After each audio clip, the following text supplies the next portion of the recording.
Bienvenidos sean todos y todas a este su programa Ojalá, hoy día 16 de enero del año 2020. Tenemos muchas informaciones que compartir con ustedes. Entre las informaciones del día, una de las que queremos compartir tiene que ver con un diálogo que se ha iniciado entre el presidente del Colegio Médico y el director del Servicio Nacional de Salud, Chanel Rosa Chupani.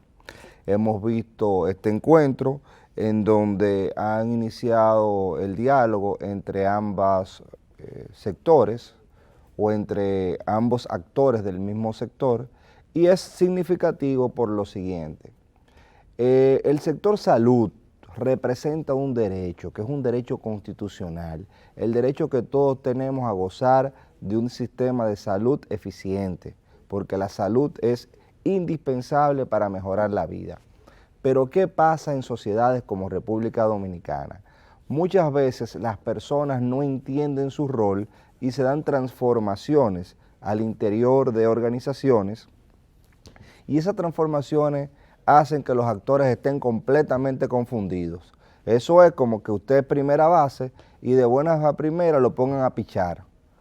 Un poquito peor, porque por lo menos el primera base tiene que tener brazos, aunque Framil, por cierto, me estaba diciendo que en el Licey parece que se le cayeron los brazos a la gente, por eso él está un poquito triste, pero la realidad es que cada quien tiene que tener su rol. Y en el caso del Colegio Médico Dominicano, hubo una transición entre lo que era la Asociación Médica Dominicana, que era un gremio, a un colegio. ¿Y qué es un colegio? Un colegio es una institución pública en donde los miembros de una determinada clase eligen qué autoridad pública lo va a autorregular. Un colegio gremial, hay colegios privados.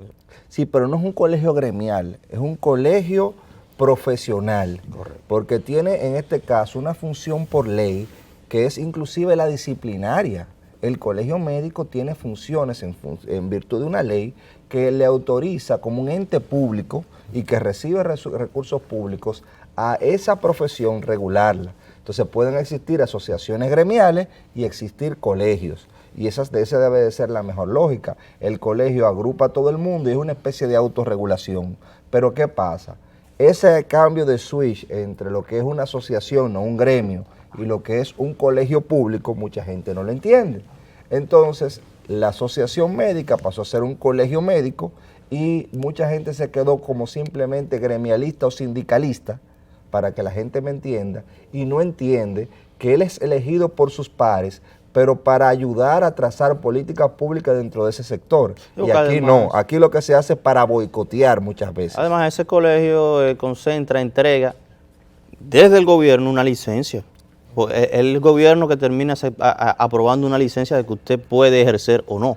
Claro. Y la forma de, si usted hace una mala práctica médica o no, la responsabilidad de vigilar ese servicio público la tiene ese colegio. El exequatur. Similar pasa con el exequatur de la autorización, pero la verificación de que tú tuviste una buena o una mala práctica, esa responsabilidad la tiene en principio ese colegio. Es igual que el colegio de abogados, que no es igual que la asociación de abogados. Se supone que si un abogado tiene un mal ejercicio, una mala práctica jurídica, usted lo somete a ese colegio en principio, y ese colegio como un ente público, que pasa que es un ente público escogido por los pares, sanciona. Pero ¿cuál es la situación que lamentablemente ha sido una pauta en República Dominicana?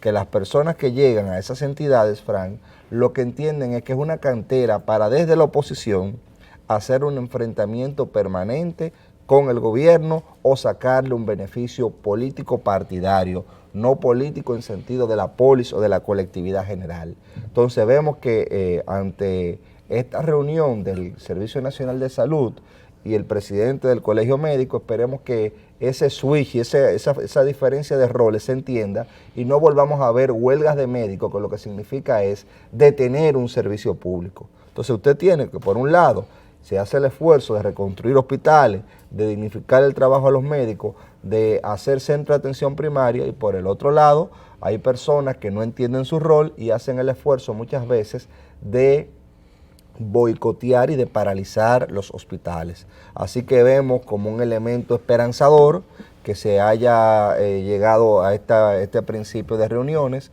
y que el clima haya comenzado a variar, porque realmente es un servicio que todos los dominicanos necesitamos.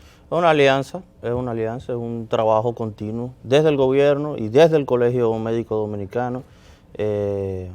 Esperemos que ellos lo entiendan, el Colegio Médico. Que debe ser, porque entonces el Colegio Médico Dominicano, que concentra los profesionales de la salud en República Dominicana, pues debe, por un lado, velar, pero no caer en la politiquería, ojo con eso, velar, porque la salud que sea cada vez más eficiente, velar, pero trabajar en conjunto con el gobierno, no de frente al gobierno, trabajar en conjunto con el gobierno y sobre todo este gobierno que ha tenido las puertas abiertas para el diálogo, no solamente con ese sector, sino con todos los sectores de la vida nacional. Y bueno, esperemos que, como dices tú, de esta reunión, de estos encuentros, pues salga fortalecido el sistema de salud de República Dominicana. Mencionabas ahorita el equipo del pueblo dominicano, el equipo de los Tigres del Licey, el equipo que concentra al pueblo dominicano. Ayer, una parte de la capital concentra. El pueblo dominicano se ve reflejado en cada uno de sus equipos de los regionales. Tigres del Licey, el equipo glorioso de la capital, pues le dio un chance ayer a las Águilas Cibaeñas y al equipo del Escogido para que continúen pululando en el escenario del béisbol dominicano. Mire, no se puede hablar mucho porque después se amanece con pesadillas. Ayer el presidente Danilo Medina estuvo entregando en Barahona, la provincia del sur de República Dominicana, más de 400 títulos definitivos de propiedad. Con esta entrega, Sergio, suman ya más de 65,000 los títulos entregados en República Dominicana. Puede parecer una cifra fría y vacía, pero hay que ver que son 65,000 títulos que no contaba la población dominicana, que no contaba el campesino dominicano hace 7 años. Es un trabajo loable, un trabajo que vaya nuestra felicitación para los vinculados a esto, sobre todo la Comisión Nacional de Titulación de Terrenos del Estado. Una entidad que se crea en el 2013 para agilizar los procesos de títulos de tierra. Recordemos que fue además siempre un tema de una promesa de campaña desde el 2011 del presidente Danilo Medina, luego de haber recorrido la Ceca y la Meca de República Dominicana. Una de las inquietudes que tenía el campesino dominicano era precisamente eso. Bueno, nosotros necesitamos recursos para producir la tierra, pero no podemos producir la tierra si tenemos la incertidumbre de no saber si mañana nos la van a quitar, de no tener un título de tierra, no tener un título de propiedad y por consiguiente no tener garantía jurídica de lo que es suyo, de lo que ha sembrado toda su vida, de lo que tiene 50, 30, 40 años y además un trabajo loable y una resistencia estoica, digámoslo así, de ese campesino, de ese productor agropecuario que se quedó ahí, que no emigró a la capital, se quedó ahí tratando de echar hacia adelante, tratando de empujar, de producir la tierra y no tener un título de terreno del Estado. Pues de aquellos polvos estos lodos, de aquellas promesas, de aquellos encuentros que tuvo el presidente Danilo Medina, que lo siguió y lo ha seguido haciendo durante todo su gobierno, durante estos 7 años, convertidos ya en visitas sorpresas, ya hay más de 65,000 títulos entregados. Con los de ayer tenemos un material videográfico que estamos pasando, si lo pudiéramos reproducir, de lo que pasó ayer, esta entrega de títulos de tierra en Barahona. En Vicente Noble, dentro de Barahona, Vicente Noble. Correcto. Y yo quiero llamar la atención porque una de las comunidades que más emigró a España fue precisamente Vicente Noble. Muchos dominicanos y muchas dominicanas emigraron a España porque el sur ha sido uno de los lugares donde menos oportunidades han existido. Las políticas estatales eran completamente nulas en esa zona y hay que señalar que uno de los énfasis más extraordinarios que ha tenido ese encuentro directo que hace el presidente, que son las visitas sorpresas, ha sido en la región sur, porque es la región más paupérrima de República Dominicana. Entonces, en función de eso, fíjate cómo ha habido una serie de políticas puntuales en esa región para ir acentuando elementos de desarrollo. Pero vamos a compartir, como tú dijiste, ese audio para seguir precisando algunos detalles de esa región sur y de lo que significa una entrega de títulos, porque mucha gente que no tiene idea de cómo funciona el sistema inmobiliario en República Dominicana y nuestro sistema registral, cree que es simple dar 56,000 y pico de títulos. 65,000 títulos. Vamos a ver el video y qué bueno que usted lo menciona para que nos explique un poco, porque además esta entrega de títulos es particular. Ocurre después de una visita sorpresa del presidente Danilo Medina, la número 196, en febrero del 2018, y la está entregando ahora casi en febrero del 2020. Eso es mucho o poco en el tiempo de espera para 482 títulos de tierra que posiblemente ni siquiera estaban deslinados. Usted nos explicará eso después del material videográfico que vamos a compartir con ustedes, de lo que pasó ayer en Barahona. Un machete yo lo cojo. A mí me encanta trabajar, yo me fajo de esos hecho al día trabajando y cuando vengo y me baño, mujer nueva otra vez. Nuestras tierras son lavadas por el yaque y siempre hay comida y todo el que viene aquí se queda aquí. Vicente Noble es la tierra de hombres y mujeres de trabajo que saben hacer parir la tierra. Hoy, muchos de esos hombres y mujeres están de fiesta. Finalmente tienen su título de propiedad definitivo. La seguridad de algo ya de uno. Nadie puede intervenir en esto, tengo un título de propiedad y esa propiedad es mía. Teniendo mi título para mí es una garantía para mí y mi familia. Nadie puede imponer con la tierra mía. El título me ampara muchas cosas porque es una riqueza para mí. 482 certificados de títulos de propiedad definitivos fueron obtenidos tanto para solares y parcelas. Siempre he pensado que el presidente Danilo Medina ha sido una de las personas más sensibles y con más interés en esto, en apoyar, las personas que más ha hecho contacto con los campesinos del país. El quedarse sentado, disfrutando de la vida, un escritorio en un cuarto frío no es igual que salir al campo a saltar y regozo a caerse o lo que sea, hacer contacto con él no es lo mismo, claro que no. Los trabajos de mensura, censo social y preparación de expedientes legales se realizaron en las comunidades de Viejo, Nuevo, La 40 y La Lajita, del municipio Vicente Noble, provincia Barahona. Antes yo no lo tenía el título, ¿no? Yo no lo tenía y lo tengo ahora y me siento orgullosa. Gracias al presidente, segura me siento, segurísima. Nadie me puede sacar de lo mío y me lo pueda quitar. Nadie, absolutamente nadie. 505.500 metros cuadrados medidos y deslindados totalmente gratis. Y seguimos trabajando. A mí no me va a cobrar nada. Esta es una villa, esto es un paraíso. Vicente Noble, de verdad que sí. Pero ahora me van a decir don Tomás, con mi riqueza de mi título. Sí. Un machete yo lo cojo. Un machete yo lo cojo. Bueno, ahí estuvimos viendo la entrega de títulos de terrenos por parte del presidente Danilo Medina. Y vimos esta pitahaya, Fran, esa fruta que a ti te gusta tanto. Pensé que en Barahona no se daba porque... Sí, se da en el clima seco, porque es una especie de cactus. Pensé que era de Jabón y la zona más es que se más hacia arriba. parece, la línea noroeste se parece mucho desde el punto de vista climático a esa región. Y mira, voy a señalar que tú me preguntaste si es un tiempo récord o no la entrega de esa cantidad de Estamos títulos. hablando febrero del 2018, en una visita sorpresa, el presidente Danilo Medina le piden títulos que se entreguen títulos de tierra y entonces estamos hablando de que enero del 2020 ya tienen sus títulos de tierra en la mano. Títulos definitivos. Definitivo. Entonces, mira, lo primero que hay que entender es que aquí teníamos la costumbre, lo hizo mucho tanto el CEA, el Consejo Estatal Agropecuario, como del Azúcar, Consejo Estatal del Azúcar, el CEA, como el Instituto Agrario Dominicano, el IAD, de dar títulos que eran provisionales. El CORDE también daba títulos.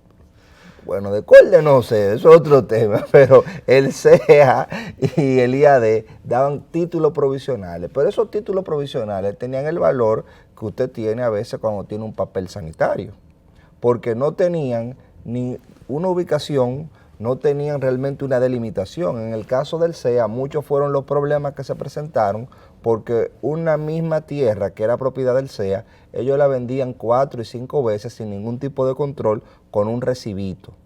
Entonces eso realmente no significaba que usted tenía derecho, era un recibo, ni siquiera era un título, pero hay gente que hacían venta sobre la base de ese recibo.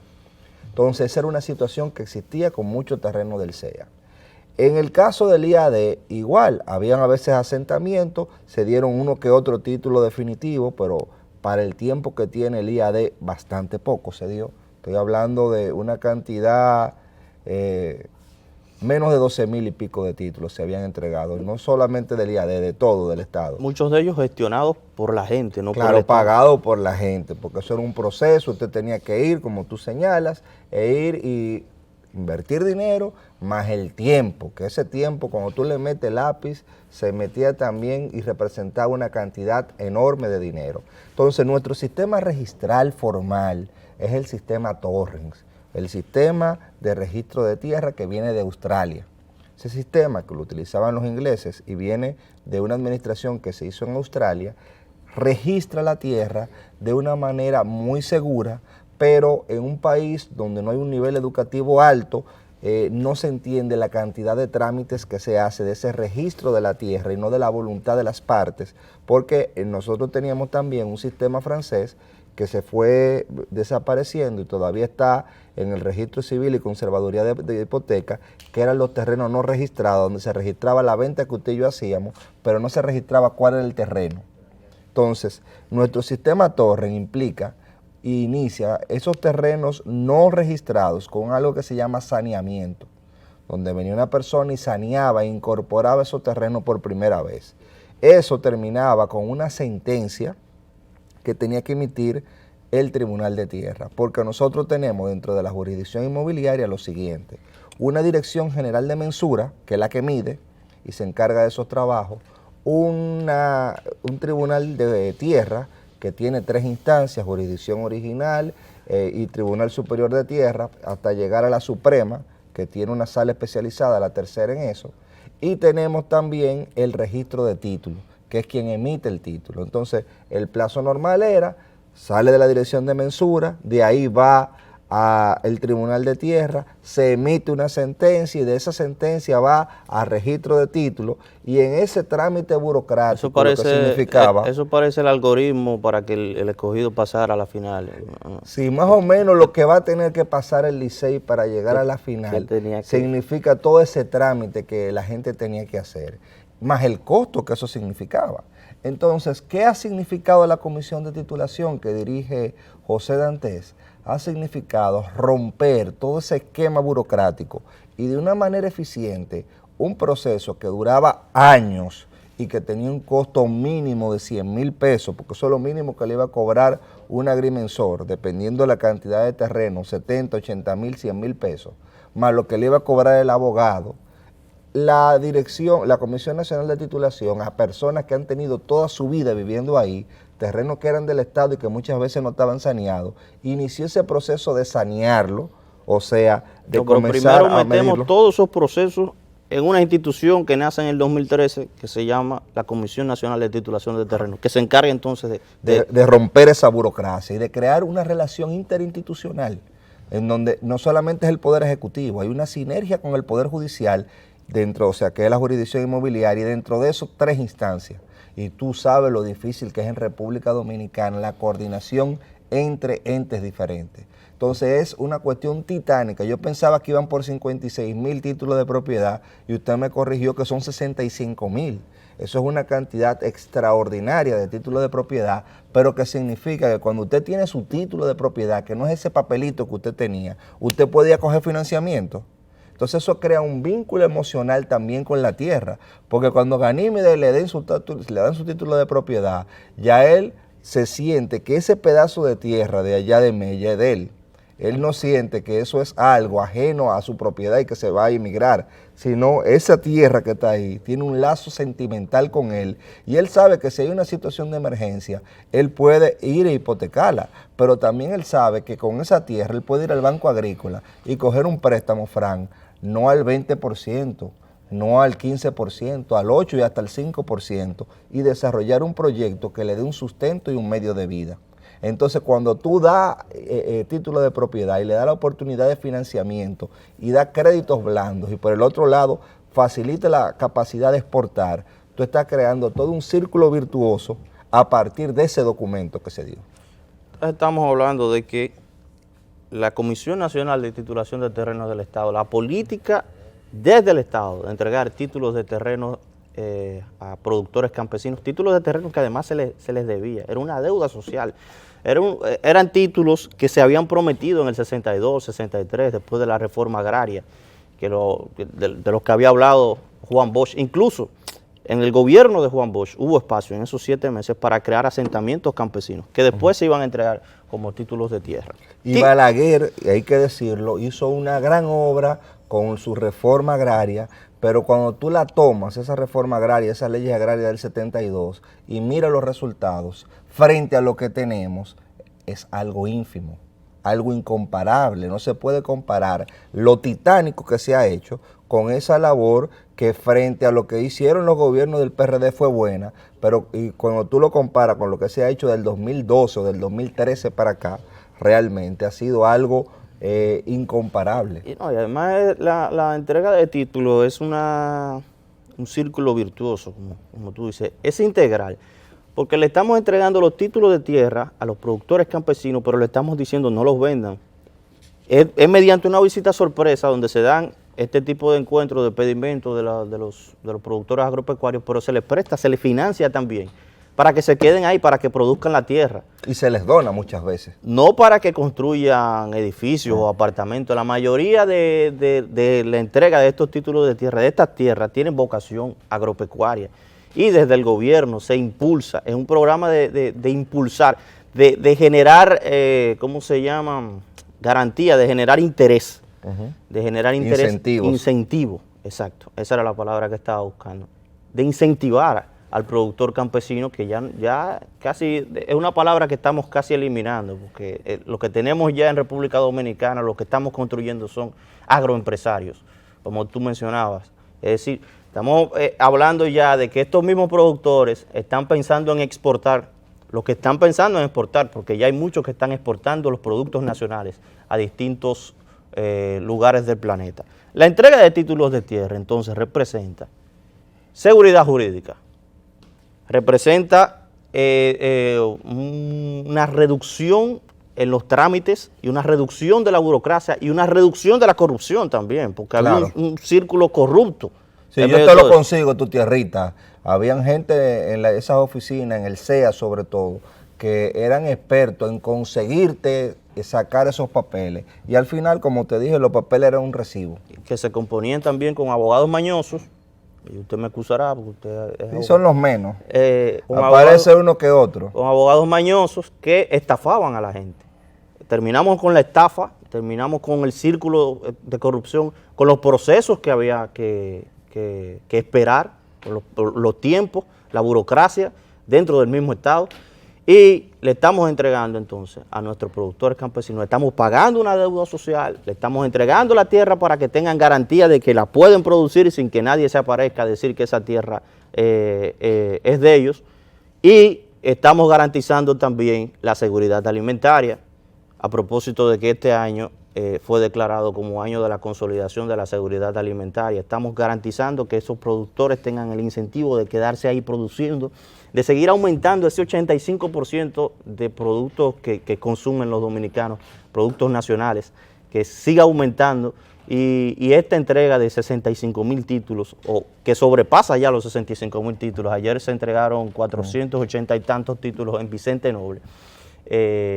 ha sido beneficioso, ha sido una política acertada del presidente Danilo Medina, ha sido una política que paga aquella deuda social tan grande y de tanto tiempo. Y de tanto Tú sabes tiempo. que a mí me llamó mucho la atención que José Dantes, cuando estuvo en Ojalá, y esa es una entrevista que yo creo que tiene elementos históricos, vino con algunos José Dantes Díaz, productores, director de la José comisión. Dantes Díaz, el director de esa comisión, vino a Ojalá hablando de los asentamientos que se habían hecho y de los títulos que se habían dado, presentando personas que se habían beneficiado.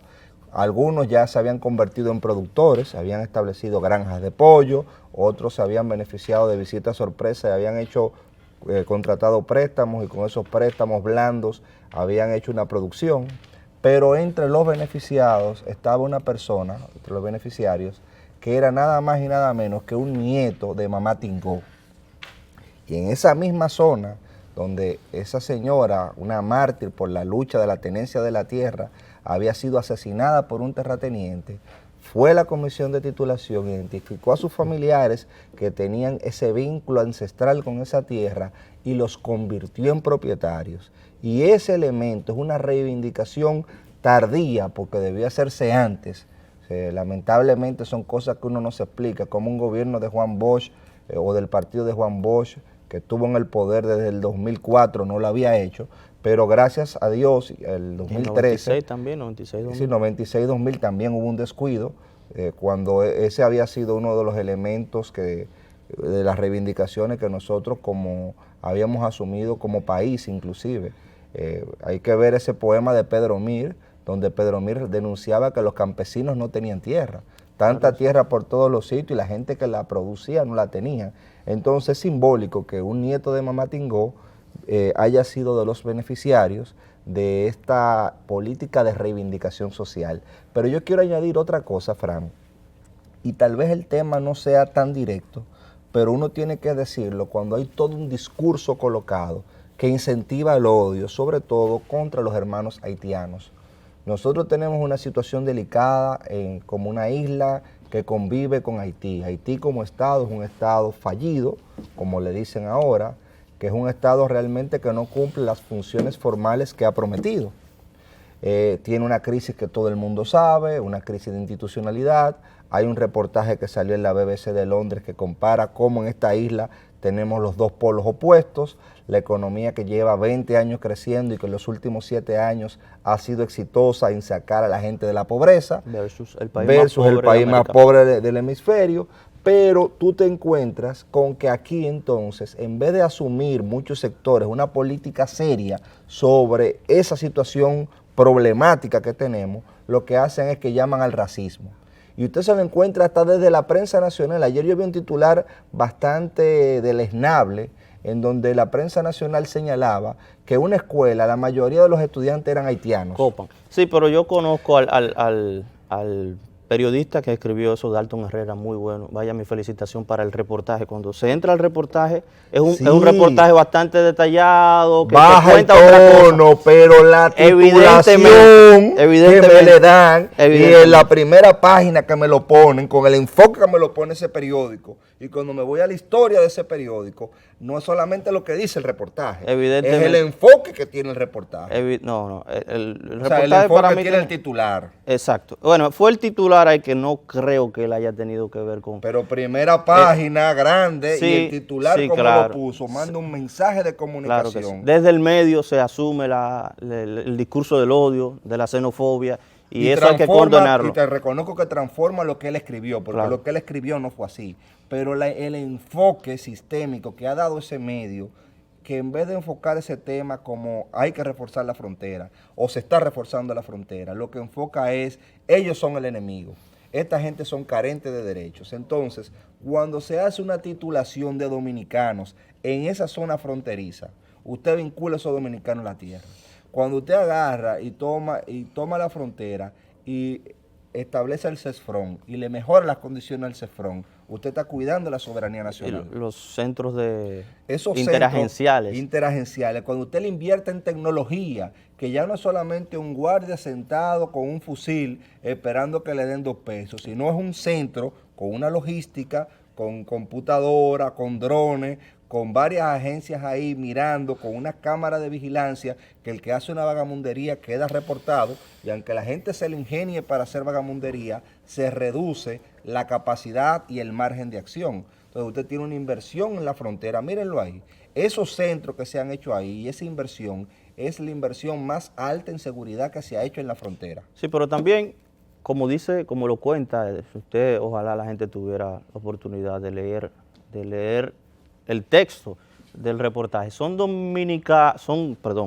nacionales haitianos que están documentados en República Dominicana, que están legales en República Dominicana. Como hay miles, millones de dominicanos viviendo en Estados Unidos, en España, copando también las universidades, las escuelas, y qué bien, qué bueno que se esté aprovechando la educación. Son seres humanos. Son seres humanos, pero son extranjeros legales en República Dominicana. Es que no hay seres humanos ilegales, y ese es el discurso que yo siempre voy a discutir. Como Estado tú regulas la migración y tú das documento o no, pero a la hora de tú hablar de derechos fundamentales básicos, no hay seres humanos ilegales. Hay seres humanos que trasiegan y que pueden cumplir los documentos. Pero bueno, lo que digo es que si el discurso es que son haitianos o nacionales extranjeros ilegales en República Dominicana, no lo son. Y que están, no lo son, en este caso no lo son. Y se cumplió una ley de regularización que también ha sido un aporte. De modo que por ninguna parte hay forma de crear este discurso, de fomentar este discurso, de alimentar este discurso. No hay razones para alimentar el discurso del odio y la xenofobia. Eso es condenable.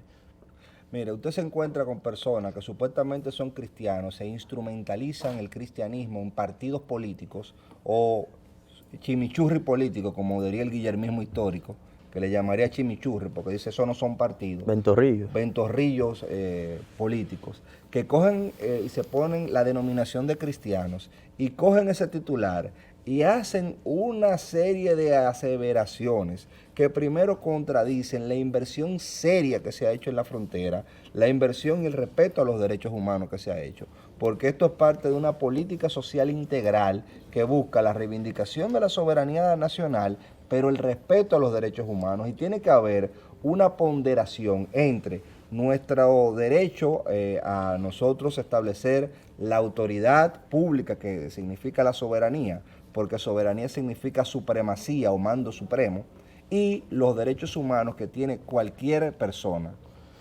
Pero hoy es jueves, Fran, sí, así es, y como jueves tenemos la grata visita de la vicealcaldesa, visita no, ella es de la casa, es de la agenda municipal presentada por la próxima vicealcaldesa del Distrito Nacional, la agenda municipal de Ojalá.